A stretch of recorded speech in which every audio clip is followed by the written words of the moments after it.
Bunica i-a spus: dacă vezi un ou roșu sub pat în noaptea de Paște, fugi. El n-a ascultat.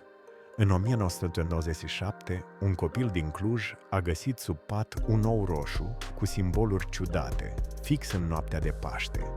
Când l-a atins, a văzut cum oglinda din cameră s-a aburit singură. Scria pe ea: "M-ai chemat, sunt aici."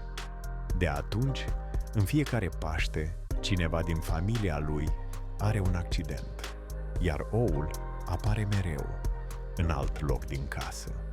Anul trecut, oul a fost găsit, spart, dar înăuntru nu era gălbenuș, ci un ochi uman. Ai vopsit vreodată ouă într-o casă în care s-au întâmplat lucruri ciudate? Scrie în comentarii dacă tu crezi că blestemele de Paște sunt reale.